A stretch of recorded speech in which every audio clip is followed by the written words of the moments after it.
नमस्कार, जय हिंद। तो आज हम पढ़ेंगे आईटी एक्ट 2000 जो कि बहुत ही इम्पोर्टेंट टॉपिक है मूल विधि के लिए।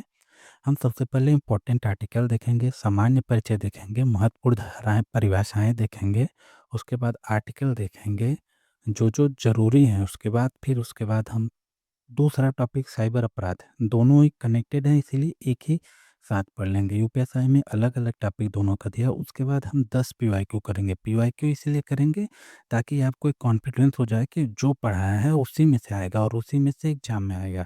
ये जो एग्ज़ाम में इम्पोर्टेंट है बस वही हमने यहाँ पे लिया हुआ है और वही चीज़ें एग्ज़ाम में आती हैं। मेरे भाई, अगर आपने ऐसा नोट्स नहीं बनाया है, तो अपने नोट्स में जो यहाँ पे इम्पोर्टेंट धारा लिख दिख रही है उसको लिख लीजिएगा, या तो अगर बनाया है तो जो भी यहाँ पे दिख रहे हो तो वहाँ पे टिक करते जाइएगा। तो चलिए हम सामान्य परिचय से शुरू करते हैं। सामान्य परिचय सबसे पहले इंट्रोडक्शन आ जाता है। कोई भी आर्टिकल पढ़ेंगे तो सबसे पहले आप इंट्रोडक्शन उसका देखेंगे। इंट्रोडक्शन के बाद फिर आप उसमें कुछ परिभाषाएँ हों, डेफ़िनिशन हो धारा 2 में, उसके बाद इम्पोर्टेंट आर्टिकल देखा जाता है। ठीक है? धारा 1 तो पढ़ा नहीं जाता। धारा 1 में जनरली क्या होता है, धारा 1 में जो होता है कि लागू होने की तिथि बताई जाती है बस। तो सबसे हम पहले यही देख लेते हैं कि राष्ट्रपति ने स्वीकृति कब दी? 9 जून को दी। मेरे भाई 9 जून 2000। तो आईटी एक्ट लागू कब हुआ? नहीं, स्वीकृति आईटी एक्ट पारित कब, मतलब राष्ट्रपति के हस्ताक्षर 9 जून 2000 को, लागू हुआ 17 अक्टूबर सन 2000 को। बहुत इंपॉर्टेंट तारीख है मेरे भाई, एग्जाम में पूछी गई है 17 अक्टूबर 2000 को। इसकी संरचना में अगर हम बात करें तो 13 अध्याय 94 धारा 4 अनुसूची है। 13 अध्याय 94 धारा 4 अनुसूची है। हालांकि इससे पूछा नहीं जाएगा, लेकिन फिर भी आप कोई भी एक्ट पढ़ो तो कम से कम उसकी संरचना तो जानते रहो। अब देखिए 2008 में इसके संशोधन भी किया गया। 2008 में संशोधन किया गया और जो 2008 का संशोधन था वो 27 अक्टूबर 2009 को लागू हुआ। यूपीपी एग्ज़ाम में पूछा गया था कि आईटी एक्ट 2008 में संशोधित किया गया और लागू कब हुआ था? तो याद रखिएगा 2008 का संशोधन है वो 2009 में लागू हुआ था। इस लागू में क्या था, डिजिटल सिग्नेचर की जगह इलेक्ट्रॉनिक सिग्नेचर शब्द आया था। ये हालाँकि उतना जानने की ज़रूरत नहीं है। अब आते हैं भाई महत्वपूर्ण इम्पोर्टेंट डेफ़िनिशन पे। ये डेफ़िनिशन बहुत ही इम्पोर्टेंट होते हैं मेरे भाई।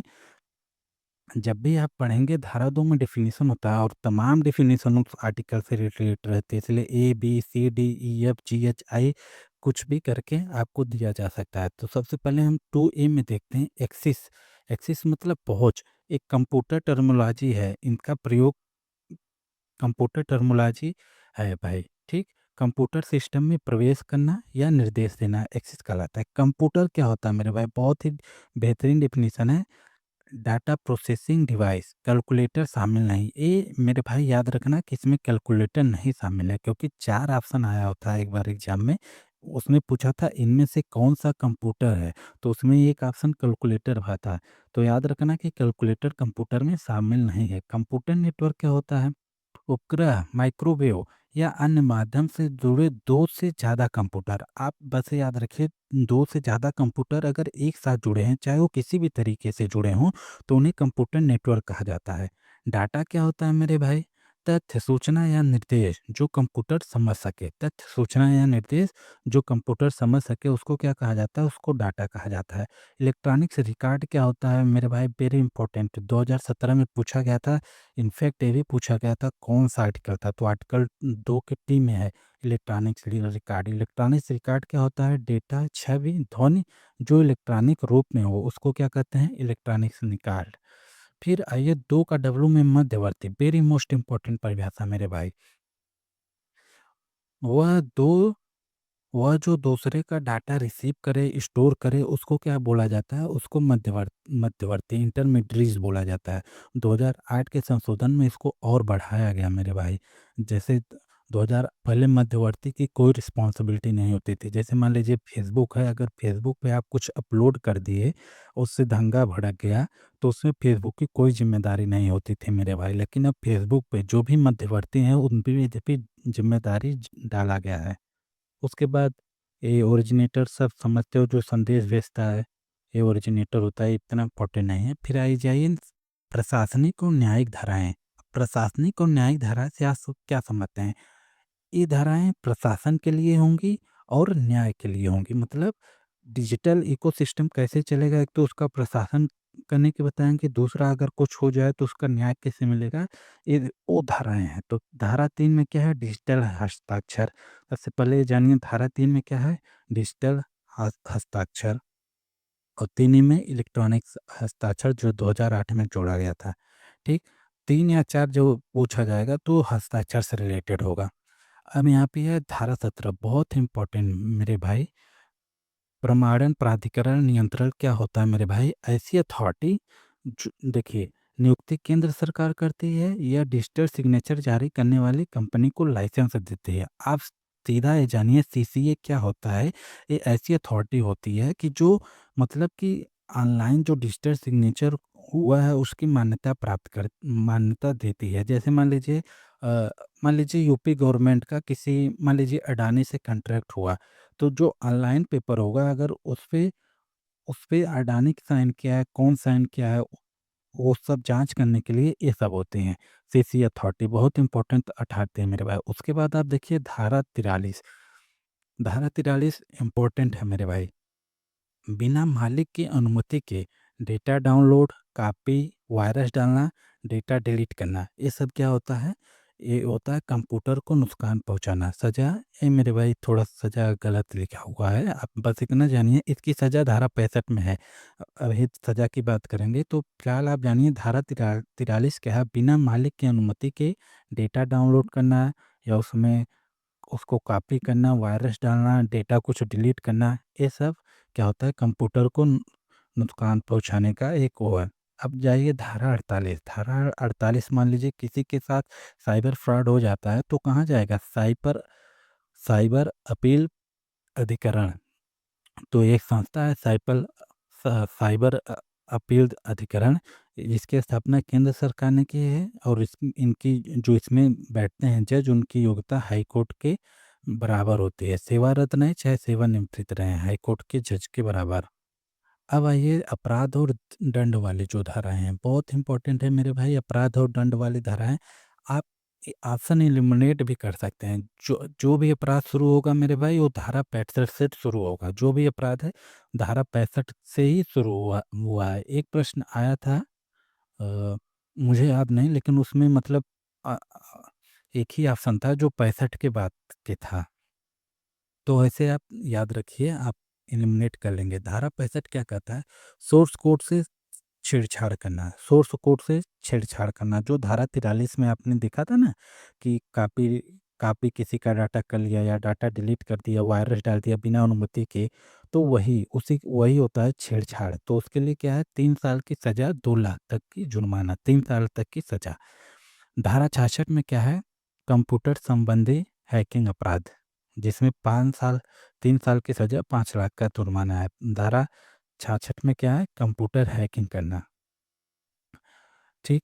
और 66 में भाई निरस्त कर दिया गया, बहुत इंपॉर्टेंट है। कौन सा केस था इसका निरस्त करने का? Shreya single case 2015। इसको 66 को अभिव्यक्ति के अभिव्यक्ति की आज़ादी के खिलाफ बताया गया था। 66 में क्या था कि जैसे मान लीजिए कोई भी कुछ भी पोस्ट कर दिया तो सरकार उस पे केस कर देती थी। तो यहाँ पे बताया गया कि भाई ऐसा नहीं कर सकते। और 66 बी में क्या है? चुराया हुआ कंप्यूटर या डिवाइस खरीदना। अगर आपने किसी चुराए हुए कंप्यूटर या डिवाइस खरीद रहे हो तो भी आप अपराध कर रहे हो। 66 सी में क्या है? पहचान की चोरी, पासवर्ड चुराना। मेरे भाई बहुत ही इंपॉर्टेंट, पहचान की चोरी 66 सी में है। प्रतिरूपण, अब प्रतिरूपण क्या होता है मेरे भाई? जैसे आपने किसी का आईडी पासवर्ड चुराया, अब चुरा के उसी के नाम से प्रोफाइल बना के फिर आपने फ्रॉड किया। देखिए, पहचान बदल कर धोखा देना, थोड़ देखिए पहचान बदल के धोखा देना क्या कहलाता है? प्रतिरूपण। अब 66 ई में क्या होता है? निजता भंग, मतलब किसी का अगर प्राइवेसी वायलेट करते हो, मान लीजिए प्राइवेट अंगों की फ़ोटो कहीं किसी के आप शेयर-वेयर कर देते हो, तो 66 ई के अंतर्गत आता है। 66 ये बहुत ही इम्पोर्टेंट है, जितना इम्पोर्टेंट लगा सकते हैं उतना इम्पोर्टेंट लगाइए। साइबर आतंकवाद, साइबर आतंकवाद क्या होता है? देश की एकता एकजुटता को जो खतरा होता है वही साइबर आतंकवाद होता है। आप जानते हैं, लेकिन इसमें इसकी सज़ा पूछी जाती है, इसकी सज़ा है आजीवन कारावास। अगर आपने साइबर अपराध किया तो आजीवन कारावास हो जाएगी। अब धारा 67 जो क्या है अश्लील कंटेंट से डील करता है। ठीक, अगर आपने अश्लील कंटेंट का प्रकाशन कर दिया तो पहली बार में 3 साल की सज़ा, दूसरी बार 5 साल की सज़ा। 66 ये क्या कहता है, सेक्सुअल एक्ट वाली सामग्री, मतलब आपने कहीं वीडियो कहीं शेयर कर दिया, लगभग ये 67 और 67 ए में थोड़ा-सा फ़र्क है, लेकिन धारा 67 बी बहुत इम्पोर्टेंट है, चाइल्ड पोर्नोग्राफी। देखिए बी से कैसे आती है, बी से बच्चा, बी से चाइल्ड पोर्नोग्राफी। मेरे भाई बहुत इम्पोर्टेंट है, बच्चों का अगर आपने अश्लील चित्रण कोई चाइल्ड पोर्नोग्राफी आपने कहीं शेयर-वेयर की तो आपको 5 लाख 10 लाख तक का जुर्माना देना पड़ सकता है और 5 साल तक की सज़ा हो सकती है, ठीक? अब आइए अब दूसरा टॉपिक आइए साइबर आतंकवाद। देखिए दोनों अलग-अलग करके लिखा हुआ है, यूपीएसआई का आप सिलेबस देखेंगे तो ये दोनों टॉपिक अलग-अलग हैं, लेकिन ये दोनों टॉपिक इंटरलिंक है, इसीलिए हम इन दोनों को एक साथ पढ़ा दे रहे हैं। साइबर अपराध में ज़्यादा कुछ नहीं पूछा जाता, बस जो उसकी टर्मिनोलॉजी है वही पूछी जाती है। आप साइबर अपराध जानते हो कि कंप्यूटर द्वारा किसी की हैकिंग-वैकिंग करना, ये सब साइबर के अपराध के अंतर्गत आते हैं। बस आप ये टर्मिनोलॉजी पढ़ लीजिए, हो जाएगा आपका काम। तो सबसे पहले हम पढ़ते हैं फ़िशिंग क्या होती है। फ़िशिंग जैसे मछली पकड़ने को फ़िशिंग कहते हैं, वैसे यहाँ भी फ़िशिंग है। इसमें नकली ईमेल या लिंक भेजकर किसी का डिटेल मँगाया जाता है फ़िशिंग में। फ़िशिंग क्या होती है? फ़ोन कॉल इन सब से जो ठगना होता है वो फ़िशिंग होती है। स्कैमिंग क्या होती है? एटीएम मशीन में क्लोनिंग डिवाइस डालकर डाटा चुराना, ये क्या होती है? स्कीमिंग होती है। सलामी अटैक क्या होती है मेरे भाई? बहुत इंपॉर्टेंट। सलामी अटैक क्या होती है कि आप जैसे बैंक खाता में किसी के बैंक अकाउंट आपके पास है, लेकिन आप उसमें छोटा रकम निकालते हैं जिससे उसको पता ना चले कि मेरा अकाउंट हैक हो चुका है। देखिए बहुत छोटी-छोटी रकम आप निकालते हैं, इसको सलामी अटैक कहा जाता है, मतलब कई चरणों में होता रहता है। अब डाटा डिलीटिंग क्या होती है? डेटा को कंप्यूटर में डालना या प्रोसेस होने के दौरान बदल देना, डाटा डिलीटिंग होती है। अनऑथराइज्ड एक्सेस क्या होती है? बिना परमिशन के किसी के सिस्टम में घुसना।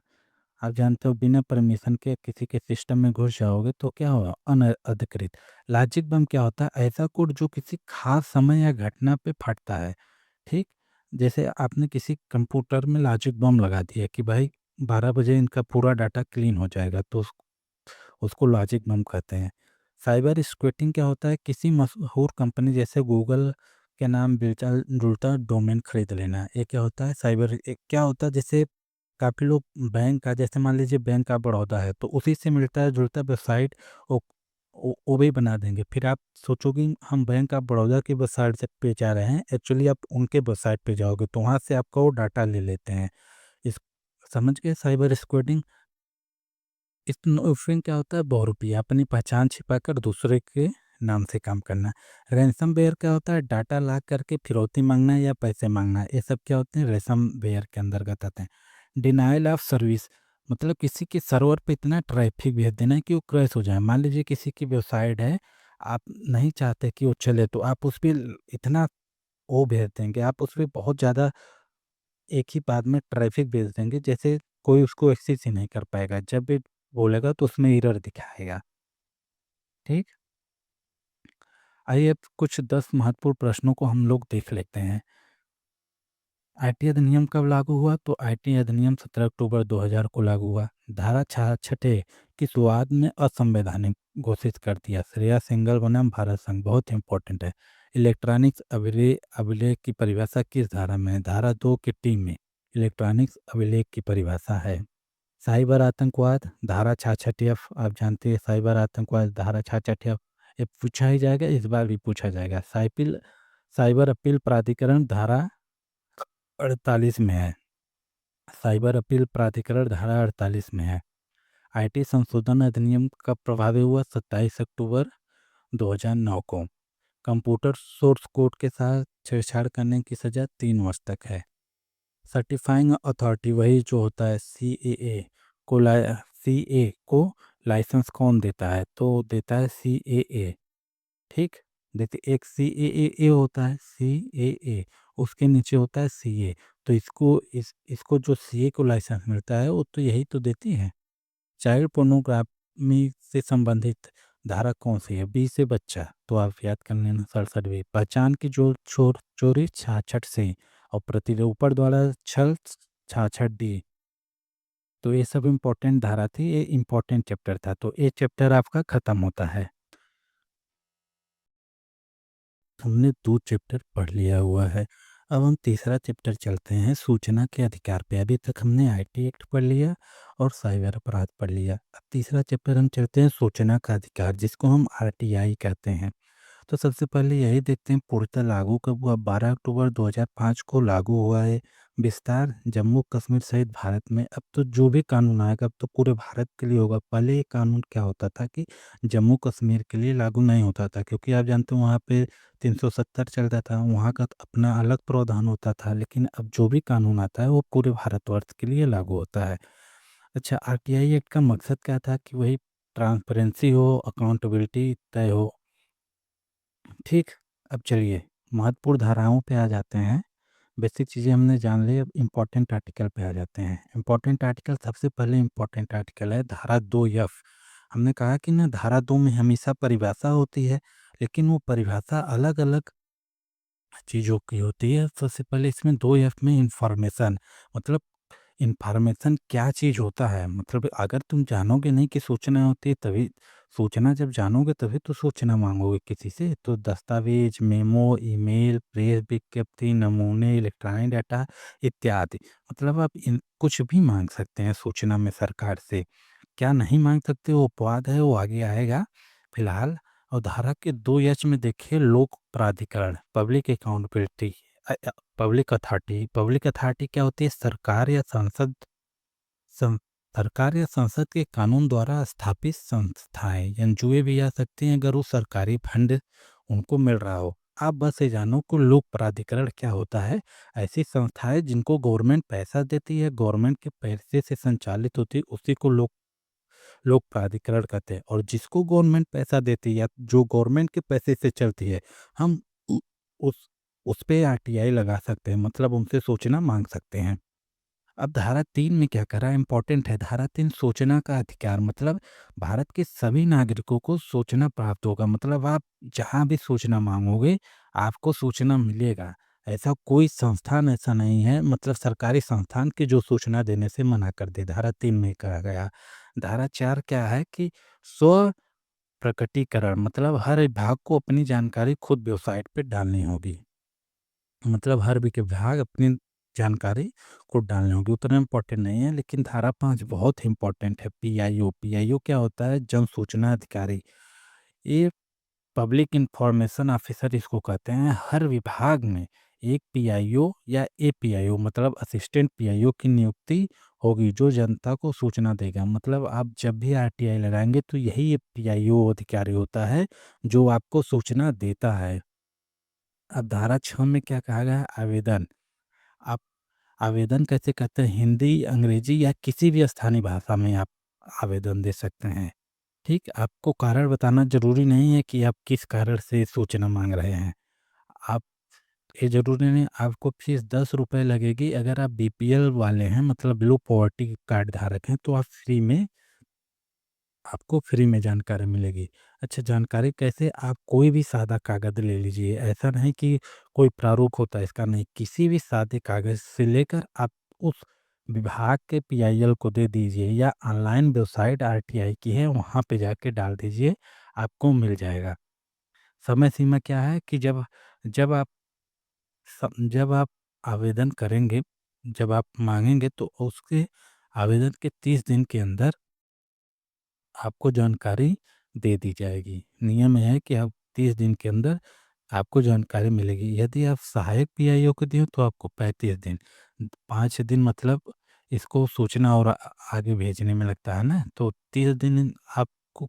एनी केस में अगर सहायक पीआईओ को देते हो 35 दिन, अगर स्वतंत्रता और जीवन से अधिकार से जुड़ा है तो 48 घंटे। ये इम्पोर्टेंट फैक्ट है। अगर स्वतंत्रता और जीवन के अधिकार से जुड़ा है तो आपको 48 घंटे में जानकारी दी जाएगी। ठीक। और मानव अधिकार उल्लंघन कोई कर रहा है तो उसके लिए 45 दिन। अब देखिए धारा 8 क्या कर रही है। धारा 8 कुछ एक्सेप्शन की बात करती है, मतलब ये एक्सेप्शन मतलब ये लोग आपको जानकारी देने के लिए बद्ध नहीं है। जैसे देश की सुरक्षा, संप्रभुता, कैबिनेट, निजी जानकारी, ये सब जानकारी आप किसी विभाग से नहीं माँग सकते हैं। ठीक? अब आइए धारा 12 क्या कह रहा है? सीआईसी केंद्रीय सूचना आयोग का गठन इम्पोर्टेंट है मेरे भाई। सीआईसी का गठन जिसकी रचना में एक मुख्य आयुक्त होता है और अधिकतम 10 सूचना आयुक्त हो सकते हैं, मतलब टोटल 10 मेंबर हो सकते हैं।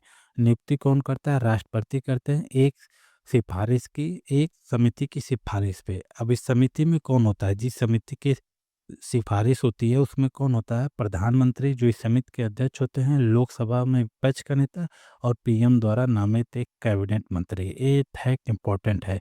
इसी में बस आपको दे देगा प्रधानमंत्री, विपक्ष का नेता, राष्ट्रपति। आप इसी में से चूज करना पड़ता है, 4 ऑप्शन देता है। अब धारा 19 में अपील की बात कही गई है। मतलब आप अपील, मान लीजिए आप आरटीआई लगाए हैं और आपको नहीं मिला तो आप 30 दिन में पहली अपील कर सकते हैं। फिर आपको अगर पहली अपील कहाँ करेंगे? पीआईओ के पास। अगर पहली अपील में आपको जानकारी नहीं मिलती है, तो आप फिर सेकंड अपील करेंगे 90 दिन में सीआईसी, मतलब केंद्रीय सूचना या स्टेट की जो सूचना आयोग होती हैं, उनके पास आप कर सकते हैं। अगर ये भी नहीं मानते तो आप हाई कोर्ट भी जा सकते हैं। धारा 20 के सूचना न देने पर पीआईओ को 250 रुपये प्रतिदिन, अधिकतम 25,000 तक का जुर्माना लग सकता है। अगर कोई सूचना नहीं दे रहा है 30 दिन के अंदर, तो उस पे 250 रुपये प्रतिदिन के हिसाब से अधिकतम 25,000 तक का जुर्माना है, ये याद रखो। अब धारा 24 इम्पोर्टेंट है क्योंकि इसमें खुफिया एजेंसी जैसे आईवी रा, ये कानून, मतलब इन पे ये कानून नहीं लगता, आप इनसे जानकारी नहीं मांग सकते हैं। ठीक। और कुछ प्रश्न देख लेते हैं जो पीआईक्यू में पूछे गए हैं। आरटीआई अधिनियम 2005 कब लागू हुआ? 12 अक्टूबर 2005 को। जीवन स्वतंत्रता संबंधी सूचना कितने समय में देना पड़ेगी? 48 घंटे के अंदर। केंद्रीय सूचना आयुक्त की नियुक्ति के समिति के अध्यक्ष कौन होते हैं? प्रधानमंत्री प्लस विपक्ष का नेता और प्लस पीएम द्वारा नामित एक एक मिनिस्टर, आप कह सकते हैं। ठीक। आरटीआई के तहत प्रथम अपील कितने दिन में की जा सकती है? 30 दिन के अंदर प्रथम अपील करेंगे, दूसरी 90 दिन। जन सूचना अधिकारी अधिकतम कितना जुर्माना लगा सकता है? तो उसको 25,000 तक अधिकतम जुर्माना लग सकता है। लोक प्राधिकरण की परिभाषा किसमें दी गई है? 2 के एच में। लोक प्राधिकरण मतलब पब्लिक अथॉरिटी क्या होती है जिनसे आप सूचना मांगोगे, वो 2 के एच में है। अब आगे देखते हैं, मुक्त सूचना आयोग के कार्यकाल कितना होता है? तो मुख्य सूचना आयोग केंद्र द्वारा निर्धारित होता है वैसे, या फिर जनरली 3 साल का होता है। क्या खुफिया एजेंसी जैसे आईवीआरटी के दायरे में है? तो बिल्कुल नहीं। धारा 24 के तहत इनको छूट मिली हुई है। भारत के प्रथम मुख्य सूचना आयुक्त कौन थे? ये बहुत इंपॉर्टेंट फैक्ट है। हबीबुल्ला साहब थे, वजाहत हबीबुल्ला। राज्य सूचना आयोग का गठन किस धारा में है? तो राज्य सूचना आयोग का गठन धारा 15 में है। ठीक। और केंद्रीय सूचना का आयोग धारा 12 में। अब अगला हम चैप्टर चलते हैं, राष्ट्रीय सुरक्षा अधिनियम। देखिए हम जल्दी जल्दी चलेंगे, हम पूरा इसी मैराथन में खत्म कर देंगे। राष्ट्रीय सुरक्षा अधिनियम 1980, इसी को रासुका कहते हैं या नस्से। लागू कब हुआ? 27 दिसंबर 1980 को। धारा कितनी? 18। इसी के निवारक निरोध कानून कहते हैं। निवारक निरोध कानून क्या होता है? यदि आप अपराध नहीं किए हुए हैं, तब भी आपको पहले ही इस आशंका में कि आप अपराध कुछ कर सकते हैं, उसके आशंका में आपको गिरफ्तार कर लिया जाता है, उसी को निवारक निरोध कानून कहते हैं। तो आप देखिए, निरोध डिटेंशन का क्या मतलब है? धारा 3 में दिया है, आदेश देने की शक्ति। मतलब किसी को डिटेन करना है, किसी व्यक्ति को, तो कौन कौन आदेश दे सकता है? केंद्र सरकार आदेश दे सकती है, राज्य सरकार आदेश दे सकती है, डीएम दे सकता है, कमिश्नर। इनमें से कोई भी किसी को गिरफ्तार करने के लिए पुलिस को आदेश दे सकता है। राज्य सरकार, केंद्र सरकार, डीएम, कमिश्नर, ये सब धारा 3 के अंदर हैं कि किसी व्यक्ति को आदेश, मतलब गिरफ्तार करने के लिए आदेश दे सकते हैं। अब देखिए डीएम, जब डीएम, मान लीजिए किसी को निरोध कर लिया गया है, तो मतलब किसी को पकड़ लिया गया है, तो उसको 12 दिन के अंदर कहाँ जाना पड़ता है? राज्य सरकार से मंजूरी लेनी पड़ती है। यदि 12 दिन में राज्य सरकार मंजूरी नहीं देती, तो वो निरोध, वो डिटेंशन इनवैलिड हो जाएगा। ठीक। तो हमको राज्य सरकार मतलब डीएम किसी को गिरफ्तार करेगा या कोई पहले जो अधिकारी गिरफ्तार करेगा 12 दिन में राज्य सरकार को बताना है, और राज्य सरकार फिर आगे केंद्र को भेजती है। ठीक मामला, और केंद्र को भी मंजूरी देनी पड़ती है, तब जाके आप किसी व्यक्ति को डिटेन कर सकते हैं। धारा 8 में क्या है, आधार बताना, आधार का स्पष्टीकरण इसमें दिया गया। मतलब किसी व्यक्ति को आप गिरफ्तार कर रहे हैं तो आप 10 दिन में या अधिकतम 15 दिन होगा में आपको कारण बताना पड़ेगा कि हम इसलिए आपको गिरफ्तार किए हैं। ठीक, आगे चलिए सलाहकारी बोर्ड धारा 9। धारा 9 इम्पोर्टेंट है मेरे भाई, इसमें क्या कहा गया है, सलाहकारी बोर्ड का गठन। ठीक, अब सलाहकारी बोर्ड क्या होती है, गठन केंद्र भी करती है, राज्य सरकार भी करती है। इस गठन में कौन 3 सदस्य होते हैं, जो कि हाई कोर्ट के यज्ञ के हाई कोर्ट के जज हाई कोर्ट जज बनने के योग्य होते हैं, योग्यता उतनी होती है इसके। ठीक, अध्यक्ष को होते हैं हाई कोर्ट के वर्तमान या पूर्व जज। अध्यक्ष इसका सलाहकारी बोर्ड का कौन होता है, हाई कोर्ट का वर्तमान या पूर्व जज। ये सलाहकार ये सलाहकार बोर्ड क्या करता है, मान लीजिए किसी को आपने गिरफ्तार किया तो इस सलाह 3 हफ्ते के अंदर उस वो मामला सलाहकार बोर्ड के पास आपको भेजना पड़ेगा। धारा 10 यही कह रही है कि 3 सप्ताह में मामला बोर्ड को भेजना पड़ेगा। ठीक, मान लीजिए कोई गिरफ्तार हुआ, आपको बताते हैं, मान लीजिए किसी को आपने गिरफ्तार किया, यहाँ पे मान लीजिए व्यक्ति है। ठीक, आप इसको गिरफ्तार किए तो इस बोर्ड के पास 3 सप्ताह के अंदर आपको बोर्ड के पास भेजना है, और फिर बोर्ड जो का 7 सप्ताह के अंदर बोर्ड को निर्णय देना पड़ेगा। वही धारा 11 में कह रहा है, बोर्ड 7 सप्ताह में अपनी रिपोर्ट देगा। ठीक, बोर्ड को 7 सप्ताह में रिपोर्ट ही देना है कि गिरफ्तार किया गया व्यक्ति का गिरफ्तारी वैलिड है कि नहीं।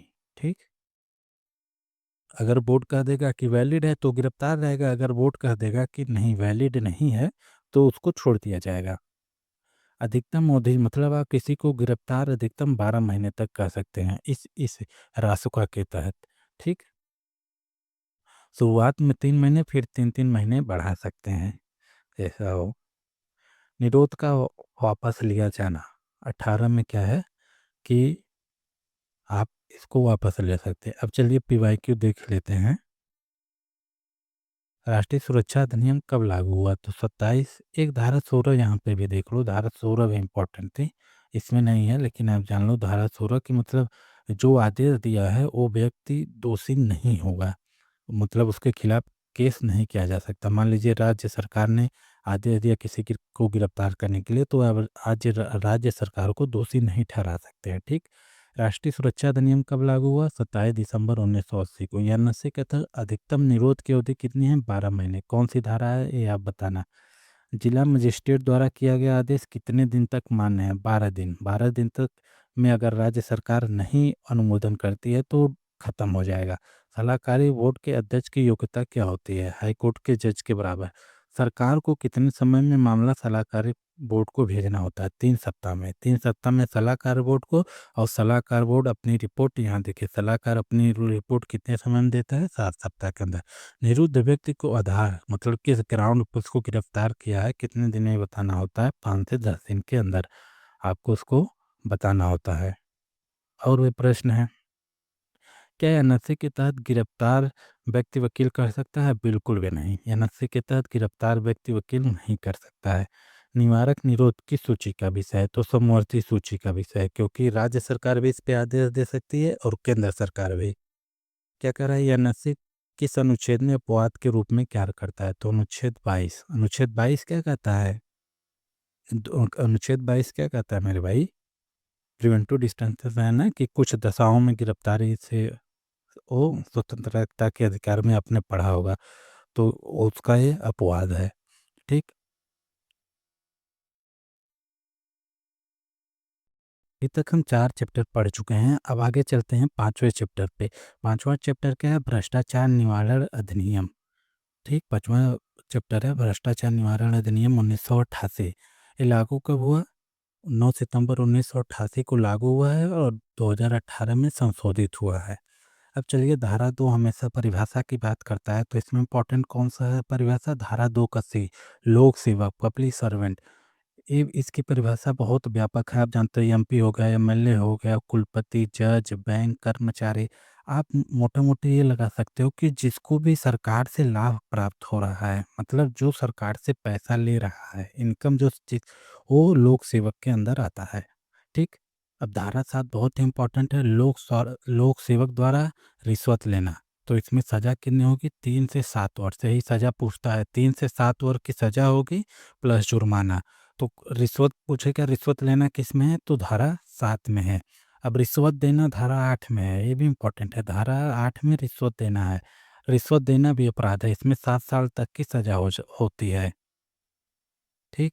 अब धारा 13 में क्या है? आपराधिक कदाचार, ये भी रिश्वत का ही एक प्रकार होता है। जैसे आय से अधिक संपत्ति जिसके पास हो गई तो माना जाता है कि वो कहीं न कहीं भ्रष्टाचार करके लिया हुआ है, ठीक? अब आगे हम देखते हैं 17 ए। 17 ए क्या कह रहा है? जाँच से पहले मंजूरी। इसका मतलब क्या होता है? पुलिस को जाँच शुरू करने से पहले सक्षम अधिकारी से परमिशन लेनी होती है। तो 17 ए ये 2019 में जोड़ा गया, 2018 के संशोधन में जोड़ा गया था। इसीलिए थोड़ा-सा विवादित भी है। और 2000 अरे धारा 19 अभियोजन की मंजूरी, मतलब अभी चार्जशीट के लिए भी मंजूरी लेनी पड़ती है। ठीक? चलिए बस इतना ही धारा हमको याद करनी है। कौन-कौन सी धारा हमको याद करनी है, क्या-क्या हमको पढ़ना है, एक बार हम लोग तो देख लेते हैं। बस हमको जानना है कि कब लागू हुआ। धारा 2 सी लोक सेवक क्या होता है, धारा 7 रिश्वत लेना, धारा 8 रिश्वत देना, धारा 13 आपराधिक अत्याचार और धारा 17 जहाँ से पहले मंजूरी, धारा 19 अभियोजन मंजूरी। ठीक है भाई, ये प्रीवियस ईयर देख लेते हैं 10 महत्वपूर्ण पीवाईक्यू। भ्रष्टाचार निवारण अधिनियम कब लागू हुआ? 9 सितंबर 1988। धारा 7 के तहत रिश्वत लेने की न्यूनतम सजा 3 वर्ष, मैक्सिमम सजा 7 वर्ष हो जाएगी। लोक सेवक की परिभाषा किस धारा में है? धारा सी में लोक सेवक की परिभाषा है। क्या सांसद और विधायक लोक सेवक माने जाते हैं? हाँ, सांसद, विधायक, कोई भी ऐसा व्यक्ति जो सरकार से पैसा प्राप्त करे। आय से अधिक संपत्ति का अपराध किस में है? धारा 13 में। आपराधिक कदाचार उसी को कहा जाता है, तो धारा 13 में। भ्रष्टाचार के मामले की सुनवाई कौन करता है? तो विशेष न्यायालय। इसके लिए विशेष न्यायालय बनाई जाती है त्वरित सुनवाई के लिए।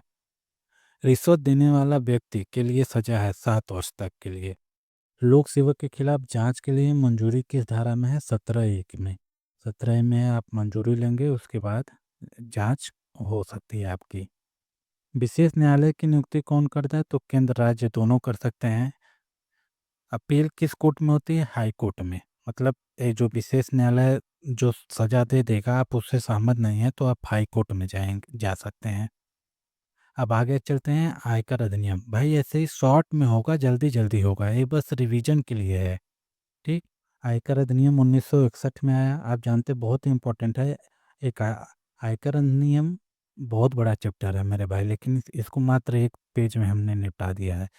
चलिए सबसे पहले पूछा जाता है निर्धारिती, जिसको एसएससी कहते हैं। ये क्या होता है? वह व्यक्ति जिसे टैक्स देना होता है। सबसे पहले आप उसी को तो परिभाषा करोगे कि टैक्स लोगे किससे? तो जिसको टैक्स देना होता है उसको निर्धारिती बोला जाता है। अच्छा, निर्धारण वर्ष क्या होता है? जिसे असेसमेंट ईयर कहते हैं। जिस साल आय का आकलन होता है उसको निर्धारण वर्ष कहा जाता है। और प्रीवियस ईयर कहा था वह वित्तीय वर्ष जिसमें संपत्ति आय की जाती है, उसको क्या बोलते हैं? प्रीवियस ईयर कहा जाता है। व्यक्ति कौन है? मतलब इसमें जब आप इनकम टैक्स लगाते हैं तो फिर कहा जाता है कि व्यक्ति पे टैक्स लगेगा, तो यहाँ पे बताया गया है व्यक्ति कौन है। चाहे वो इंसान हो, चाहे हिंदू अविभाजित परिवार हो, चाहे कंपनी हो, चाहे फर्म हो, स्थानीय निकाय हो, ये सब व्यक्ति में शामिल है, ठीक? अब आइए आवासीय स्थिति के बारे में धारा 6 में चर्चा की गई है, एक बार देख लेते हैं। आवासीय स्थिति पढ़ना क्यों ज़रूरी होता है? क्योंकि रेजिडेंशियल स्टेटस से ही आप किसी पे टैक्स लगाते हैं। पता चला वो भारत का नागरिक है, नहीं विदेश का नागरिक है, तो उस पे थोड़ी टैक्स लगा देंगे।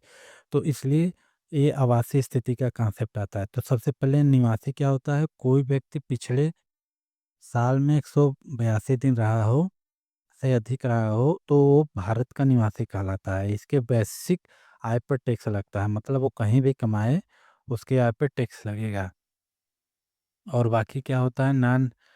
अनिवासी क्या होता है? जो निवास शर्तों को पूरा नहीं करता, केवल भारत में कमाई पे आय लगेगा। तो अनिवासी कौन होगा? जैसे आप आईपीएल देखते होंगे, जो आईपीएल के खिलाड़ी होते हैं, मान लीजिए कोई विदेशी खिलाड़ी हुआ, तो वो यहाँ जो कमाएगा बस वही उतना ही टैक्स ही देगा, बाकी और बाकी जहाँ अलग अलग देशों से कमाएगा तो कोई टैक्स नहीं देगा। बाकी साधारण निवासी हम लोग को भी टैक्स देना पड़ता है, जो साधारण निवासी हैं। ठीक, आय के सोर्स, ये बहुत इंपॉर्टेंट है, धारा 14। आय के सोर्स मतलब किसको किसको आय में गिना जाएगा, फिर उसी पे टैक्स लगाया जाएगा। जैसे सैलरी हो गई, नौकरी से कमाई हो गई, ये वेतन में आता है। गृह संपत्ति, हाउस प्रॉपर्टी, मकान के किराए से आए, या फिर आप व्यापार या पेशा करते हैं, बिजनेस या प्रोफेशन से लाभ होता है, उस पे आपको टैक्स देना पड़ता है। पूंजीगत लाभ, जैसे संपत्ति, सोना, शेयर बाजार से बेचने में लाभ। मान लीजिए आपका शेयर बाजार में पैसा लगा हुआ है, आपका प्रॉफिट हो गया, तो उस प्रॉफिट पे भी टैक्स लगेगा। अन्य स्रोत, जैसे लॉटरी हुई, जैसे केबीसी में जीतते हैं 7-8 लाख 10 लाख, तो सरकार को देना पड़ता है। ब्याज हुआ, कोई आपको गिफ्ट दे रहा है, मान लीजिए बाहर कोई रहता है आपका दोस्त, वहाँ से आपको गिफ्ट भेज रहा है, तो उस पे भी सरकार टैक्स लेती है। तो जान गए, ये आय के 5 सोर्स होते हैं और इसी पे इनकम टैक्स लगता है। अब महत्वपूर्ण धाराएं हम देख लेते हैं, बस सबसे इम्पोर्टेंट है धारा 10 है, जिसमें क्या है, एग्रीकल्चर इनकम। एग्रीकल्चर इनकम क्या होता है? पूरी तरह से आय से मुक्त होता है मेरे भाई। ठीक, अब धारा 80, जो भी 80 धारा जो 80 है, ए बी सी डी, ये सब बस छूट की बात करता है कि आप इनकम टैक्स में कहाँ कहाँ छूट प्राप्त कर सकते हैं। तो 80 सी के अंदर क्या हुआ, L I C, P F, tuition fees, ये सब क्या है, 1.5 लाख तक की छूट है। ठीक है, जैसे आप जैसे कोई इंस्पेक्टर का बेटा हुआ तो उसको छूट मिलती है, तो अपने 2 बेटों को 80 सी के अंतर्गत छूट ले सकता है। कोई एलआईसी करा रहा है तो उसको भी छूट मिल जाएगा। वैसे डी में है मेडिकल इंश्योरेंस, आप कराते हैं तो छूट मिलेगा। जी में दान है, देखो ये द की तरह लग रहा है ना, समझो जी में दान, कोई डोनेट करता है तो भी उसको छूट मिलता है। बचत खाते का ब्याज पे भी छूट मिलता है। ये तो रही छूट की बात। अब आइए 39, जिसमें आपको रिटर्न भरना अनिवार्य होता है। ठीक, रिटर्न भरना अनिवार्य होता है, और pan card, permanent account number, मतलब जिस पे ऊपर टैक्स लगेगा उसके पास पैन कार्ड होना चाहिए। अब आइए इनकम टैक्स के कुछ प्रश्न हम देख लेते हैं। क्या कर रहा है, आयकर अधिनियम कब लागू हुआ? तो 1 अप्रैल 1962 को। प्रीवियस ईयर की परिभाषा किस में है? तो धारा 3 में प्रीवियस ईयर बताया गया है।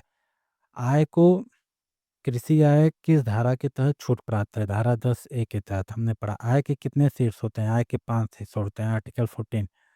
पैन कार्ड बनवाने का प्रावधान किस धारा में? 139 ए में। निर्धारित दिवस किस तारीख से शुरू होता है? 1 अप्रैल से 31 मार्च तक। सैलरी, वेतन से आय किस धारा में है? तो धारा 15 और 17।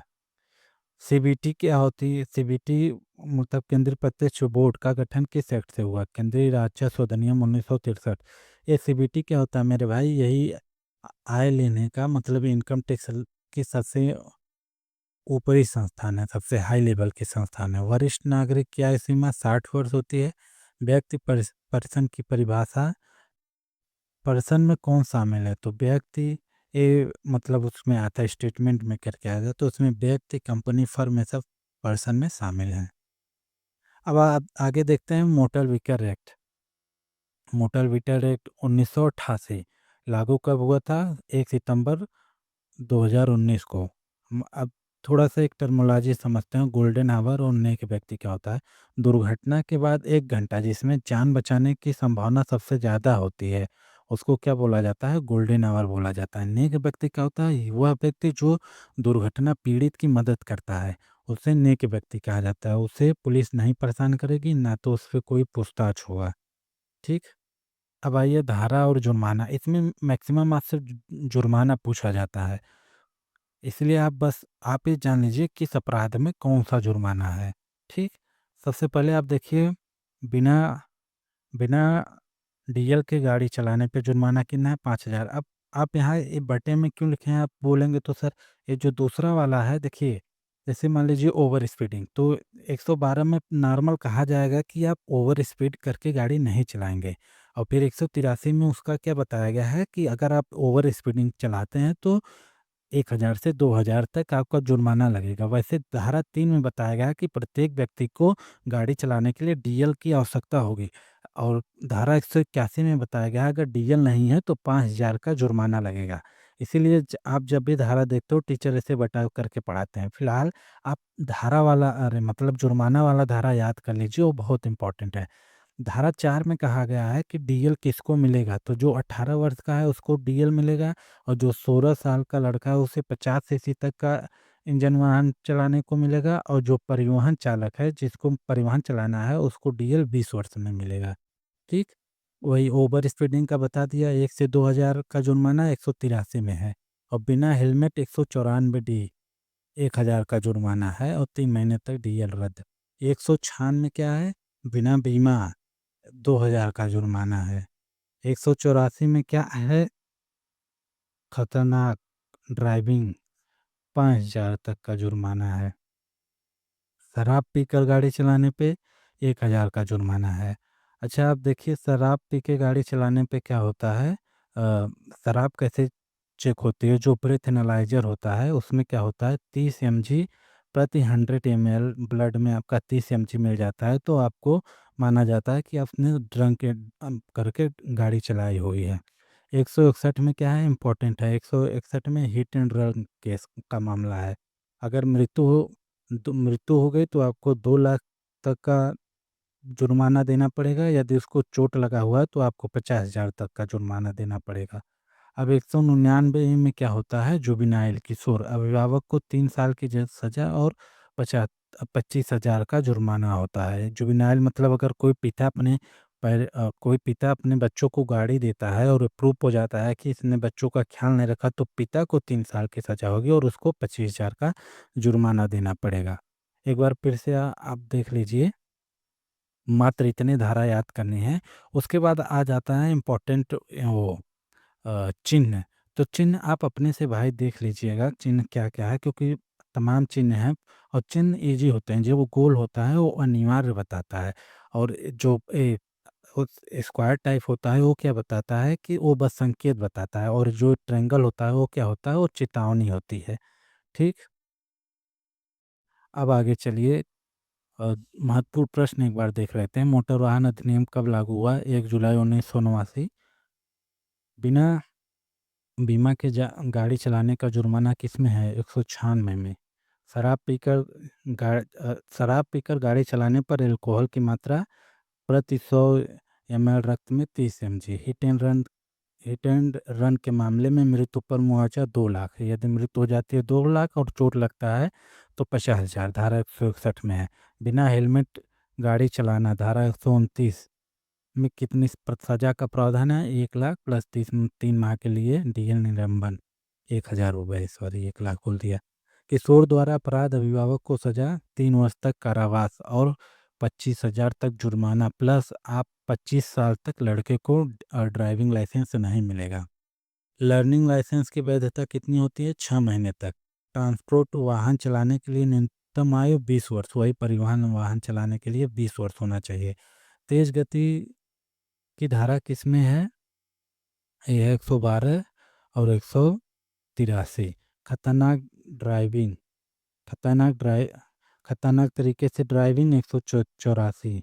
ठीक? और हिट एंड रन 161। ये हो गया मोटर व्हीकल एक्ट। अब आगे पर्यावरण पे आ जाते हैं। 8वां चैप्टर क्या कह रहा है कि पर्यावरण संरक्षक एनवायरमेंटल प्रोटेक्शन एक्ट, ईपीए, पर्यावरण संरक्षण अधिनियम, ये कब आया था? 1986 में आया था।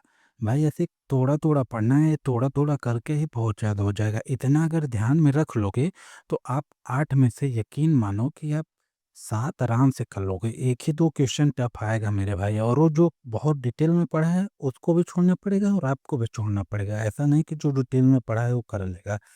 ठीक? तो चलिए, सबसे पहले इस पर्यावरण संरक्षण अधिनियम 1986, सबसे पहले इसको क्या आप बोलते हैं? पहले जानो, इसको अम्ब्रेला एक्ट भी बोला जाता है। आप कहोगे सर अम्ब्रेला एक्ट क्यों बोला जाता है? तो ये जितने भी एक्ट होते हैं, चाहे वायु प्रदूषण हुआ, ध्वनि प्रदूषण हुआ, तो वो सब इसी पर्यावरण संरक्षण अधिनियम के अंतर्गत ही बनाए जाते हैं, इसलिए इसको अम्ब्रेला एक्ट कहा जाता है। यहाँ पे अनुच्छेद 253 दिया गया है। आप जानते हैं अनुच्छेद 253 जिसमें ये शक्ति देती है कि केंद्र राज्य सूची के विषय में कानून बना सकती है यदि वो मामला अंतर्राष्ट्रीय संधि से संबंधित रहा तो। ठीक। अब आइए परिभाषा पे। धारा 2 में हमेशा परिभाषा होती है, वो परिभाषा इंपॉर्टेंट होती है। जो परिभाषा पूछी जाती है हर चैप्टर में हम लोग करते आए हैं। तो धारा ए में पहले बताया गया है आखिर पर्यावरण होता क्या है। जब पर्यावरण जानोगे तभी तो उसमें उपस्थित पॉल्यूशन को जानोगे। तो इसमें बताया गया है जल, वायु, भूमि और मानव जीव पौधे संपत्ति के बीच का संबंध। मतलब आप ये जानिए कि जल, वायु, भूमि और मानव का संबंध, घुला मिला संबंध क्या कहलाता है? पर्यावरण कहलाता है। अब आइए पर्यावरण प्रदूषक, बहुत इंपॉर्टेंट परिभाषा है। हमेशा एग्जाम में परिभाषा पूछी जाती है। कोई भी ठोस, द्रव या गैस जो हानिकारक हो, कोई भी ठोस, द्रव या गैस जो हानिकारक हो उसके क्या बोलते हैं? उसको पर्यावरण प्रदूषक बोलते हैं। अब भाई धारा 2 की सी में क्या करा? पर्यावरण प्रदूषण क्या होता है? तो पर्यावरण में प्रदूषकों की उपस्थिति ही पर्यावरण प्रदूषक प्रदूषण कहलाता है। कि मतलब देखो पर्यावरण में प्रदूषक की उपस्थिति ही पर्यावरण प्रदूषण कहलाता है।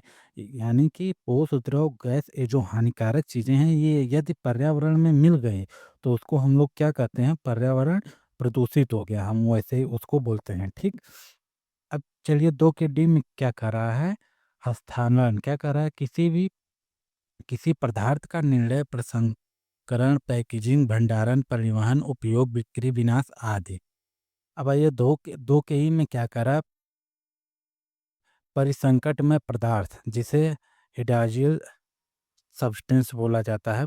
ये क्या होता है? ऐसे पदार्थ जो अपने रासायनिक गुणों के कारण मानव या पर्यावरण को नुकसान पहुंचाते हों तो उसको क्या बोला जाता है? कि वो बाय डेंजरस चीजें हैं। ठीक। अब आइए दखलकार क्या होता है? वह व्यक्ति जिस जिसका कारखाने या परिसर कामकाज पे नियंत्रण हो। ठीक। ये कुछ परिभाषाएं इंपॉर्टेंट थी, एक बार फिर से देख लीजिएगा। पर्यावरण क्या होता है? पर्यावरण प्रदूषक, प्रदूषक, संकटमय पदार्थ, ये सब क्या होते हैं? अब आइए इम्पोर्टेंट धारा 3 एक केंद्र सरकार को शक्ति देती है कि आप पर्यावरण प्रदूषण का मानक तय कर सके। कितने मानक तक रहेगा तो उसको पर्यावरण प्रदूषण बोलेंगे, कितना रहेगा उसको नहीं बोलेंगे। और धारा 15 में दंड का प्रावधान है, 5 साल तक जेल या 1 लाख तक का जुर्माना या दोनों हो सकता है। धारा 19 में अपराध का संज्ञान 60 दिन के अंदर नोटिस देके और इसी पर इसको अम्ब्रेला एक्ट बोलते हैं ना, तो उसी के अंदर ये एनजीटी जिसको कहते हैं राष्ट्रीय हरित अधिकरण 2010 में ये बना था। उसके बाद जल से रिलेटेड बना था, वायु से रिलेटेड, ये सब पर्यावरण प्रदूषण के ही अंदर ये सब बने हुए थे। चलिए अब कुछ महत्वपूर्ण प्रश्न देख लेते हैं। हमने कुछ और भी चीज़ें स्किप कर दी हैं, हमें उतना इम्पोर्टेंट नहीं लगा। तो आइए क्या कर रहा है? पर्यावरण संरक्षण अधिनियम कब लागू हुआ? 19 नवंबर को, 19 नवंबर 1988। इसे किस और से नाम से जाना जाता है? तो अम्ब्रेला एक्ट या छाता विधान। ईपीए किस अनुच्छेद के अंदर बनाया गया था? अनुच्छेद 253। ईपीए के तहत अधिकतम सजा 5 वर्ष या 1 लाख तक का जुर्माना। भोपाल गैस त्रासदी किस वर्ष हुई थी? 1984 को। इसी त्रासदी की वजह से हमके वो एक्ट लाना पड़ा था। पर्यावरण प्रयोगशाला कौन स्थापित करता है? तो एक केंद्र सरकार है। ये आर्टिकल किसने में है आप बताएंगे? शायद आर्टिकल 17 में है कि प्रयोगशाला। अपराध का संज्ञान लेना कितने दिन? अपराध अपराध का संज्ञान लेने के लिए कितने दिन का नोटिस जरूरी है? 60 दिन का नोटिस। एनजीटी की स्थापना 2010 में हुई थी। पर्यावरण की परिभाषा किस आर्टिकल में? 2A में पर्यावरण की परिभाषा है, 2B में प्रदूषक, 2C में प्रदूषण। स्टॉकहोम सम्मेलन कब हुआ था? 1972 में। इ- अब ये वन्य जीव संरक्षण अधिनियम 1972 देख लेते हैं। इसमें ज़्यादा कुछ पढ़ना नहीं है। सबसे पहले आठे शिकारी जिसको आखेटक बोलते हैं, किसी को मारना, फंसाना, अंडा नष्ट करना या उसका पीछा करना किसी जंतु का, वो सब शिकारी के अंदर आता है। इसी में ट्रॉफी होती है। टर्म ट्रॉफी क्या होती है? जो मतलब जानवर के खाल, बाल ये सब जो इकट्ठा करते हैं उसको ट्रॉफी बोला जाता है, वो भी वो है, मतलब अवैध है। धारा 9 में क्या है कि शिकार पर प्रतिबंध है। इसमें 6 अनुसूची है, ठीक है? पहली और दूसरी अनुसूची में जो पूरी तरह से संरक्षित है, उस जानवर की बात की गई है, और 5वीं अनुसूची में वैसे जानवर की बात की गई है जिनको हम मार सकते हैं, उनको हम वर्मिन कहते हैं, उनका देखिए शिकार कर सकते हैं, कौवा-चूहा। और छठी में पेड़ की बात की गई है, और धारा 51 में क्या है, दंड है। अब इसके कुछ प्रश्न हम देख लेते हैं। वन्यजीव संरक्षण अधिनियम कब लागू हुआ? चलिए इसका कुछ देख लेते हैं। वन्यजीव संरक्षण अधिनियम कब लागू हुआ? तो 9 सितंबर 1972 को। कौन सी अनुसूची जानवरों के पूर्णतः शिकार के लिए प्रतिबंध है? अनुसूची 1 और 2। वर्मिंग किस अनुसूची के अंतर्गत आता है? अनुसूची 5 में। शिकार की परिभाषा किस धारा में है? तो धारा 2 के 16 में है शिकार की परिभाषा। वन्य जीव अधिनियम के तहत सामान्य सजा 3 वर्ष तक। धारा 9 किससे संबंधित है? शिकार पर प्रतिबंध। राष्ट्रीय वन्य जीव बोर्ड का अध्यक्ष कौन होता है? प्रधानमंत्री। अभ्यारण्य की घोषणा कौन करता है? राज्य सरकार। क्या आत्मरक्षा में जानवर को मारना अपराध है? नहीं। धारा 11। टाइगर प्रोजेक्ट कब शुरू हुआ था? 1973। अब आगे चलते हैं, आगे क्या कह रहा है। आगे एक्ट आ गई है महिलाओं का संरक्षण, वुमेन प्रोटेक्शन लॉ। इसमें 3-4 लॉ पढ़ेंगे जो जो इम्पोर्टेंट है महिलाओं के प्रोटेक्शन के लिए, जो जो कानून बने हैं। तो सबसे पहला ही कानून है दहेज प्रतिषेध अधिनियम 1961। तो पहला कौन सा कानून है दहेज से रिलेटेड, जो कि 1961 में बना था, ठीक। एक एक्ट कब लागू हुआ? 1 जुलाई 1961। इंपॉर्टेंट है मेरे भाई, डेट सहित 1 जुलाई 1961। अब चलिए इसके महत्वपूर्ण इंपॉर्टेंट धारा देख लेते हैं। धारा 2, दहेज की परिभाषा। किस चीज़ को दहेज कहेंगे? ये धारा 2 में है। तो दहेज क्या होती है? विवाह के समय पहले या बाद में दी गई कोई भी संपत्ति या मूल्यवान प्रतिभूति दहेज कहलाती है। विवाह के समय पहले या बाद में दी गई कोई भी प्रतिभूति दहेज कहलाती है। अच्छा, यहाँ पे एक नोट्स है, इसमें मेहर का रकम शामिल नहीं है। अब आप कहेंगे सर ये मेहर क्या होता है? तो मेहर जो ये मुस्लिम में चलता है, जिसमें वर पक्ष जो लड़के वाले पक्ष होते हैं वो लड़की को कुछ रकम देते हैं, उसको मेहर की राशि बोला जाता है। तो दहेज में मेहर की राशि नहीं आती, ठीक। अब आइए धारा 3 क्या कर रहा है? दहेज लेना और देना एक अपराध है। धारा 3 में क्या है? दहेज लेना या देना एक अपराध है, जिसकी सजा क्या है? न्यूनतम 5 साल। न्यूनतम 5 साल की जेल होगी प्लस 15 जुर्माना। जुर्माना फिक्स नहीं है भाई, 15,000 या दहेज की कीमत जो अधिक हो, तो जुर्माना या तो 15,000 लगेगा, या फिर आप अधिक दहेज लिए होंगे तो उस हिसाब से लगता है, ठीक। धारा 4 में क्या है? दहेज की मांग। अगर आप दहेज की मांग करते हैं, यदि कोई वर या वधू के माता पिता से दहेज मांगता है, चाहे लड़के वाले दहेज मांगे चाहे लड़की वाले दहेज मांगे, दोनों ही अपराध है मेरे भाई। इसमें सजा क्या होती है? 6 माह से 2 साल तक जेल और 10,000 का जुर्माना। सजा भी याद करते जाएंगे। ये धारा और ये क्या कर रहा है? विज्ञापन पर रोक। दहेज के लिए अखबार में विज्ञापन देने पर 6 माह की से 5 साल तक की सजा हो सकती है। विज्ञापन अगर आप जैसे भी दहेज छपवाते हैं कि अपना प्रोफाइल बनाते हैं और उसमें लिखते हैं कि हमारी दहेज की इतनी डिमांड है, तो वैसे विज्ञापन देने में आपको आप पे 6 माह से 5 साल की सजा हो सकती है। धारा 6 में क्या है? यही, यदि दहेज लिया गया है तो उसे 3 महीने के भीतर पत्नी के वारिस को वापस करना होगा। यदि दहेज लिया गया है मेरे भाई, तो मान लीजिए दहेज लिया गया है तो पत्नी के वारिस को, या तो उसका बेटा हो सकता है या तो उसके घर वाले, पत्नी के घर वालों में से किसी को लौटाना होगा मेरे भाई। धारा 8 ए क्या करे? सबूत का भार। यह साबित करने की जिम्मेदारी आरोपी की होगी मेरे भाई। यह साबित करने की जिम्मेदारी आरोपी की होगी कि उसने दहेज लिया है कि नहीं। तो भाई जो आरोपी रहेगा वो उसको खुद साबित करना पड़ेगा कि हमने दहेज नहीं लिया है, ठीक। अब चलिए, बस इतना ही था। अब पीवाईक्यू देख लेते हैं। दहेज प्रतिनिधि अधिनियम कब लागू हुआ मेरे भाई? तो 1 जुलाई 1961।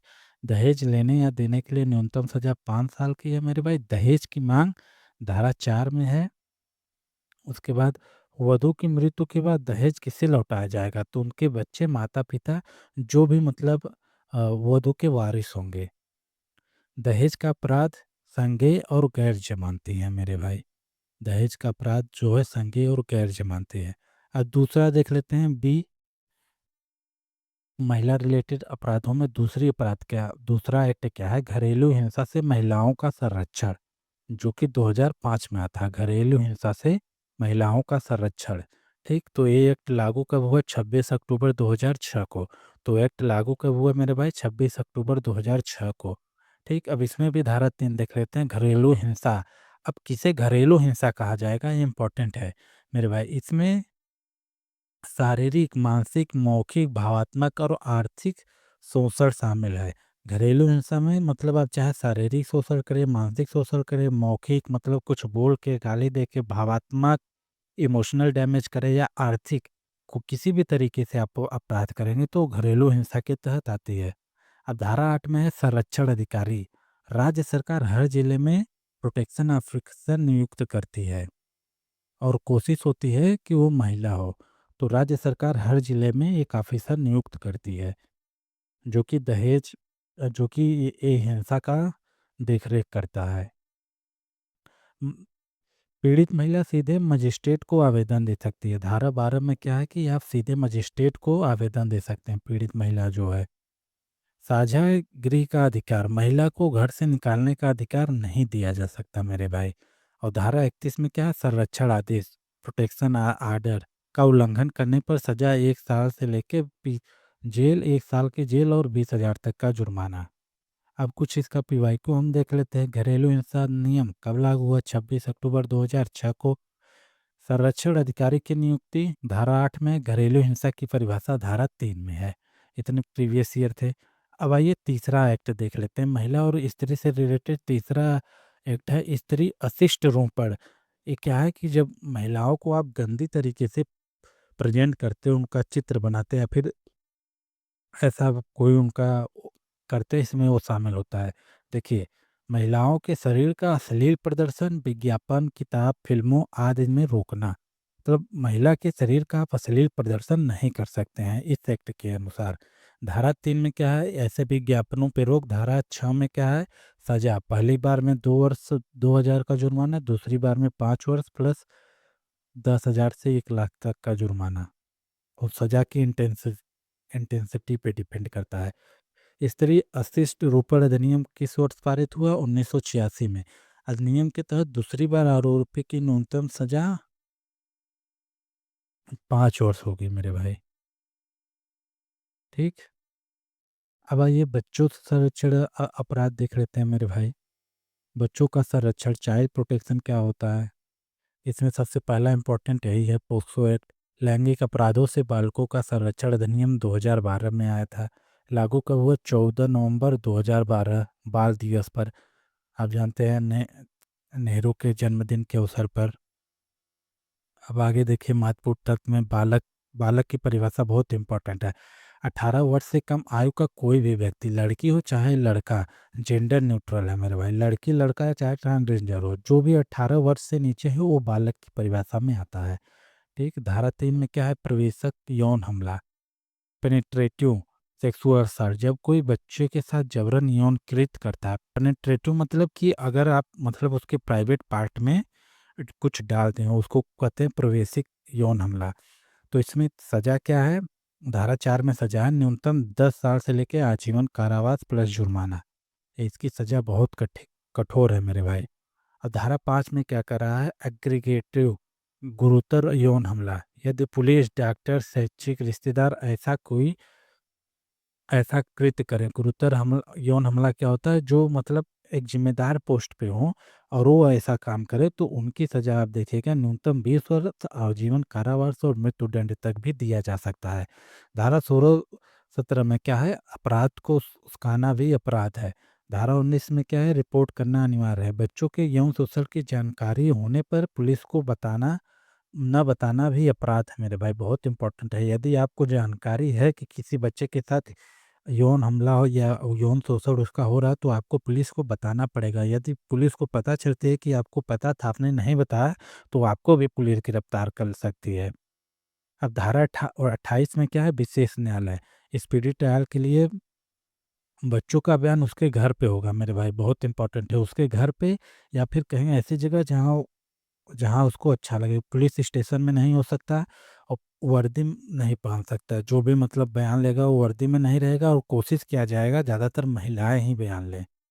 ठीक। आज कुछ प्रश्न देख लेते हैं क्या कर रहा है। पोक्सो अधिनियम के तहत बालक की आयु क्या है? 18 वर्ष से कम। पोक्सो अधिनियम कब लागू हुआ? 14 नवंबर 2012 को। विशेष न्यायालय के गठन का प्रावधान धारा 28 में है। क्या बच्चे के बयान पुलिस थाने में लेना अनिवार्य है? बिल्कुल भी नहीं, निवास स्थान पे लिया जा सकता है। ठीक। अब आइए तीसरा, एक और है जुवेनाइल कोर्ट, लेकिन उससे उतने प्रश्न आते नहीं तो हमने उसको छोड़ दिया।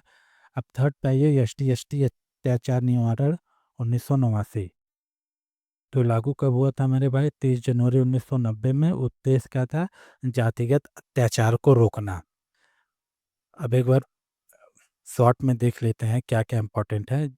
जब कोई गैर एसटी एससी किसी एसटी एससी व्यक्ति के साथ यह कार्य करता है, क्या क्या? अखाद्य घृणाजनक पदार्थ मल मूत्र खिलाना, घर के दरवाजे पर गंदगी फेंकना, कपड़े उतरवाना, नंगा घुमाना, चेहरे पर काले पोतना, जमीन पे जबरन कब्जा करना, बेगारी करवाना, मतलब बिना पगार की मजदूरी, बिना पगार के काम करवाना। उसके बाद वोट देने से रोकना, वोट देने से रोकना, महिलाओं का यौन शोषण करना, घर गांव छोड़ने पर मजबूर करना। तो इन सब के लिए क्या है? 6 माह से लेकर 5 साल तक की सजा प्लस जुर्माना। कुछ महत्वपूर्ण धाराएं देख लेते हैं। इफेक्ट तो आपको पता ही होंगे। इफेक्ट मतलब ग्राउंड पे रह करके ही बनाए गए थे, मतलब एस टी एस सी लोगों के साथ इतना सब ये सब अत्याचार होते थे, तो इसीलिए ये सब बना दिया गया, एक्ट में डाल दिया गया। अब कुछ महत्वपूर्ण धाराएं हम देख लेते हैं। धारा 4, जिसमें क्या है? कर्तव्य की अपेक्षा करना, उपेक्षा करना। यदि कोई सरकारी अधिकारी जो एस टी एस सी नहीं है जानबूझकर अपनी ड्यूटी नहीं करता, जैसे एफआईआर लिखना, तो उसे 6 माह से 1 वर्ष तक की जेल होगी। और धारा 14 में क्या है? विशेष न्यायालय की बात इसमें भी कही गई है।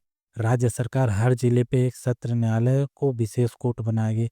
एस टी एस सी के लिए भी विशेष न्यायालय है मेरे भाई, महिलाओं के लिए भी विशेष न्यायालय है, बालकों के लिए भी विशेष न्यायालय है। अब क्या कर रहा है? विशेष लोक अभियोजक, स्पेशल पब्लिक प्रोसिक्यूटर, 7 साल वकालत का अनुभव हो, मतलब फ्री में उसको दिया जाएगा वकील। अग्रिम जमानत नहीं मिल सकती। यदि आप पे S C S T act लगा है तो आप जमानत नहीं ले सकते। और धारा 18 2018 में जोड़ी गई है। एफआईआर दर्ज करने के लिए किसी प्रारंभिक जांच की जरूरत नहीं है और गिरफ्तारी के लिए मंजूर किसी की मंजूरी नहीं चाहिए। यह डॉक्टर सुभाष महाजन के फैसले को पलटने के लिए लिया गया था। जनरली ये क्या कर रहा है कि जैसे किसी पर एफआईआर होती है, फिर उसके बाद प्रारंभिक जांच होती है मेरे भाई, रिपोर्ट आता है, फिर उसके हिसाब से कार्रवाई होती है। इसमें क्या है कि जांच की आवश्यकता नहीं है मेरे भाई, आपको मतलब गिरफ्तार कर लिया जाएगा। अब नियम 7 क्या कह रहा है? डीएसपी हो जो होता है सीओ लेवल का, रैंक से नीचे का अधिकारी जांच नहीं कर सकता। कुछ महत्वपूर्ण प्रश्न देख लेते हैं। S C S T act 1989 30 जनवरी 1990 को लागू हुआ। अपराध की जांच कौन कौन सा अधिकारी करता है? डीएसपी। क्या इस अधिनियम में अग्रिम जमानत मिल सकती है? बिल्कुल भी नहीं। लोक सेवक द्वारा कर्तव्य के उपेक्षा करने पर 6 माह से 1 साल की सजा। विशेष लोक अभियोजक की वकालत का अनुभव 7 वर्ष तक का होना चाहिए। ये खत्म हुआ। अब आइए मानवाधिकार। मानवाधिकार 1993, जो राष्ट्रीय मानवाधिकार है, हम वर्ल्ड का नहीं पढ़ रहे हैं क्योंकि जीएस में भी एक टॉपिक मानवाधिकार का है, यहाँ पे हम इसको बस ऊपर ऊपर से देख लेंगे। 28 सितंबर 1993 को लागू हुआ। अब आप देख लीजिए 2 के में क्या है? मानवाधिकार का अर्थ जीवन, स्वतंत्रता, समानता और गरिमा, ये सब मानवाधिकार में आते हैं। धारा 3 क्या कर रहा है? राष्ट्रीय मानवाधिकार आयोग का गठन। धारा 3 में क्या कर रहा है? राष्ट्रीय मानवाधिकार आयोग का गठन। ये गठन के सदस्य इंपॉर्टेंट है। जिस अध्यक्ष कौन होता है? सुप्रीम कोर्ट का मुख्य न्यायाधीश या कोई अन्य न्यायाधीश जो सेवा निवृत्त हो चुका हो। इसमें 5 सदस्य होते हैं। एक जो होता है अध्यक्ष होता है, एक क्या होता है? उपाध्यक्ष होता है, 3 मानवाधिकार विशेषज्ञ, महिला होना अनिवार्य है। ठीक। अब पदेन सदस्य क्या होता है? X officio. 7 आयोग के अध्यक्ष एसटी, एससी, ओबीसी, अल्पसंख्यक, बाल, इन सबको मिलाकर 7 लोग होने चाहिए। तो फिर क्या हुआ, 7 5 12, एक लोग और होते हैं टोटल, मतलब पूरा मिला के 13 लोग से ये संस्था बनती है। अध्यक्ष, उपाध्यक्ष, कुशन और इन सबको पदेन सदस्य बोला जाता है। धारा 4 में क्या है, अध्यक्ष और सदस्यों की नियुक्ति राष्ट्रपति की एक समिति की सिफारिश, जो अध्यक्ष और उपाध्यक्ष है एक समिति की सिफारिश पे होता है। उसमें समिति में 6 लोग रहते हैं। जिस समिति के अध्यक्ष पीएम होते हैं, गृह मंत्री, लोकसभा अध्यक्ष, लोकसभा में विपक्ष का नेता, राष्ट्रपति, राष्ट्रसभा का उपसभापति और राज्यसभा में विपक्ष का नेता, इन सबको मिला के एक समिति बनती है। फिर वो समिति राष्ट्रीय मानवाधिकार आयोग के जो अध्यक्ष उपाध्यक्ष जिनको चुनना है उनको सेलेक्ट करते हैं। अब कार्यकाल 3 वर्ष या 70 वर्ष आयु।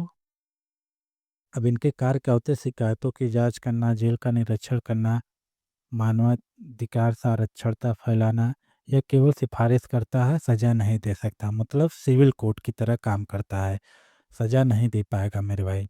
अब धारा 21 में क्या है, राज्य मानवाधिकार आयोग, सेम वही राष्ट्रीय मानवाधिकार आयोग की तरह ये भी है। इसका अध्यक्ष हाईकोर्ट का मुख्य न्यायाधीश होता है या फिर सेवानिवृत्त जो न्यायाधीश हो।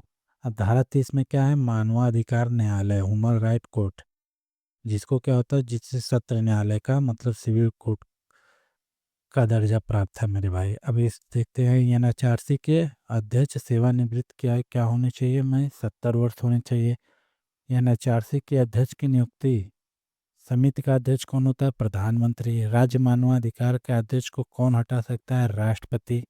चाहे राज्य हो चाहे केंद्र हो, दोनों को राष्ट्रपति हटाता है, राज्यपाल नहीं हटा पाएगा। मानवाधिकार अधिनियम कब लागू हुआ, 1993। मुख्यालय कहाँ, नई दिल्ली।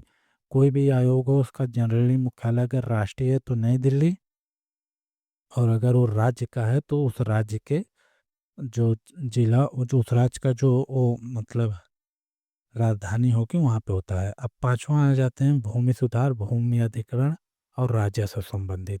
इसमें भूमि सुधार से रिलेटेड 2-3 एक्ट है। सबसे पहला यही है लार एक्ट। इसका नाम बहुत बड़ा है, फिलहाल यहाँ हम लोग इतना ही याद करेंगे कि भूमि अधिग्रहण अधिनियम 2013, जिसको लार एक्ट बोला जाता है, लागू कब हुआ, 1 जनवरी 2014 को। और कौन सा कानून बदला गया, जो अंग्रेजों के समय से चला आ रहा था, 1894 के पुराने कानून को बदलकर। अब आइए मुआवजा की बात कर लेते हैं। मान लीजिए आपका ज़मीन अधिग्रहण होगा, तो अगर आप ग्रामीण क्षेत्र में हैं तो उसका जो ज़मीन का बाजार मूल्य होगा उसका 4 गुना आपको दिया जाएगा, और यदि शहरी क्षेत्र में है तो आपको 2 गुना दिया जाएगा। सहमति, यदि मान लीजिए निजी कंपनी के लिए अधिग्रहण कर रही है सरकार, तो लोगों 80% लोगों की सहमति चाहिए जिसकी भूमि है। भूस्वामियों की सहमति, यदि पब्लिक प्राइवेट प्रोजेक्ट के लिए काम कर रही है तो 70% लोगों की सहमति चाहिए। सरकारी प्रोजेक्ट है तो भाई सहमति की कोई ज़रूरत नहीं, सरकार उसको ले सकती है। जब अगर किसी का ज़मीन आपने अधिग्रहण कर लिया तो पुनर्वास का क्या होगा, स्थापित लोगों के लिए एक मकान, नौकरी या वार्षिक प्रावधान, मतलब आपको कुछ न कुछ करना पड़ेगा। तो जनरली सरकार एक पक्का मकान दे देती है जो लोग जिसको भी स्थापित किया जाता है। एसआईए क्या होता है, सामाजिक प्रभाव का आकलन करता है। इस बिना सामाजिक प्रभाव के आकलन को कोई भी जमीन अधिग्रहण नहीं किया कर सकता। धारा 10 में क्या है, जो बहुफसली सिंचित भूमि है जहां 2 से अधिक फसलें होती हैं उनका ग्रहण मतलब नहीं किया जाएगा। कोशिश की जाएगी जो बहुत सिंचित फसलें हैं जिस भूमि में बोई जाती है उसका ग्रहण ना किया जाए जब तक एकदम ज़रूरी ना हो। यदि उसका ग्रहण कर भी लिया जाता है मेरे भाई, तो उतना ही ज़मीन जो मतलब रेगिस्तान एरिया है उसको उपजाऊ बनाना पड़ेगा, तब जाके उतना ग्रहण अधिग्रहण किया जाता है। ठीक। अब दूसरा देखते हैं भू राजस्व। 2-3 प्रावधान है, पहला हमने देख लिया लार एक्ट। अब दूसरा हम देखते हैं भू राजस्व। भू राजस्व में जनरली हमने देखा है कि बस शब्दावली से प्रश्न आते हैं, तो इसीलिए बस हमने शब्दावली रखी है मेरे भाई, और इस नियम से ज़्यादा कुछ पूछा नहीं जाता। सबसे पहले खसरा क्या होता है, एक खेत का नंबर होता है। खसरा मतलब आप याद रखो खेत का नंबर। यह जमीन का नस्खा से जुड़ा होता है, इसमें क्षेत्रफल, मिट्टी, फसल का ब्यौरा होता है। ठीक। इसको लिखवाल अपडेट करता है। तो खसरा मतलब समझो खेत का नंबर, और खतौनी क्या होता है? यह अधिकार अभिलेख रिकॉर्ड ऑफ राइट होता है। यह किसान के पास अलग अलग खसरों में कुल कितनी ज़मीनें हैं उसकी खाता है। मतलब मान लीजिए आपका एक खेत यहाँ पे एक है, यहाँ पे एक, यहाँ पे है, तो जो खतौनी होती है उसमें लिखा रहता है कि आपका इतना खेत है, और आपका खसरा नंबर आपके इस खेत का खसरा नंबर अलग होगा, इस खेत का अलग, इस खेत का अलग, लेकिन खतौनी में उसको इसमें पूरा लिखा जाएगा कि इनके पास इतने खेत का अधिकार है। अब केवट आप देख लिए, जमींदार उन्मूलन से पहले जमींदारों की रजिस्ट्री या बंद हो चुका है केवट, तो उसको याद करने की कोई ज़रूरत नहीं है। एक जानिए सीमा चिन्ह, गांव या खेत की सीमा बताने वाला पत्थर या निशान, इसको क्या कहा जाता है? सीमा चिन्ह। इसे अगर नुकसान पहुंचाते हैं तो धारा 227 विप्रकुट के तहत ये अपराध है। तब आप देखते हैं ना कि कोई कोई खेत हो गया, डाढ़ हो गया, तो वहाँ पे निशान सरकार कभी कभी गाड़ के लगा देती है, लेकिन उसको आप नुकसान नहीं पहुंचा सकते। दाखिल खारिज क्या होता है? मालिकाना हक बदलना, रजिस्ट्री पर नाम चढ़ाना, इस टर्म को क्या बोलते हैं? दाखिल खारिज। इन भू राजस्व के अधिकारी कौन सबसे पहले देख लेते हैं? लेखपाली या पटवारी, जो कि गांव स्तर पर राजस्व अधिकारी होता है, जो खसरा खतौनी रखता है। उसके बाद कानूनगो होता है, जो कि लेखपाल के निगरानी का काम रखता है। उसके बाद नायब तहसीलदार होता है, जो कि दाखिल खारिज और विवाद को निपटाता है। उसके बाद राजस्व परिषद, राजस्व मामले का सबसे बड़ा कोर्ट है, जिसका प्रयागराज में है मेरे भाई इसका मुख्यालय। 3-4 प्रश्न लैंड लॉ से हम देख लेते हैं। भूमि अधिग्रहण अधिनियम 2013 कब लागू हुआ? तो 2014, 1 जनवरी 2014 में। खसरा और खतौनी की तैयारी की जिम्मेदारी लेखपाल की होती है। राजस्व न्यायालय में शीर्ष न्यायालय कौन सा है? राजस्व परिषद, जो कि कहाँ पे है? प्रयागराज में। जमाबंदी क्या है? अधिकारियों की अभिलेख, कोड रिकॉर्ड्स ऑफ राइट, इसको जमाबंदी कहते हैं। अब चलिए छठा टॉप पढ़ लेते हैं, जनहित याचिका, PIL।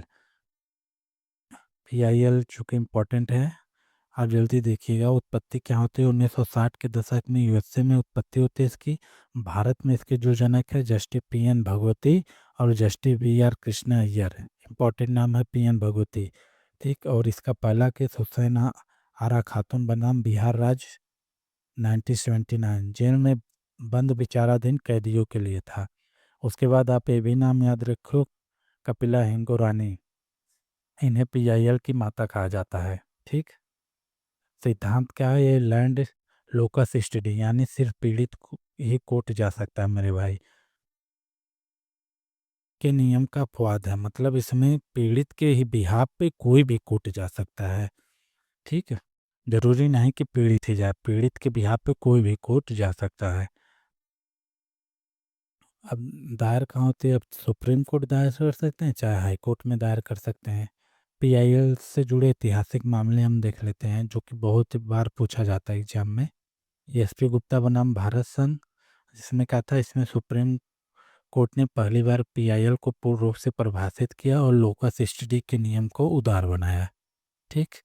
तो SP गुप्ता बनाम भारत संघ पहला केस। दूसरा केस बहुत इंपॉर्टेंट है मेरे भाई, MC मेहता बनाम भारत संघ। MC मेहता एक पर्यावरण एक्टिविस्ट थे, जिन्होंने पर्यावरण पे लेके बहुत सारे PIL दायर किए थे। तो एक इनके MC मेहता बनाम भारत संघ, पर्यावरण के कई केस इन्होंने किए थे। मतलब गंगा प्रदूषण, ताजमहल संरक्षण, दिल्ली में CNG बसें, ओलियम गैस लीक, ये सब MC मेहता बनाम भारत संघ के केस में। विशाखा बनाम राजस्थान, एक केस आप बहुत हर जगह देखे होंगे।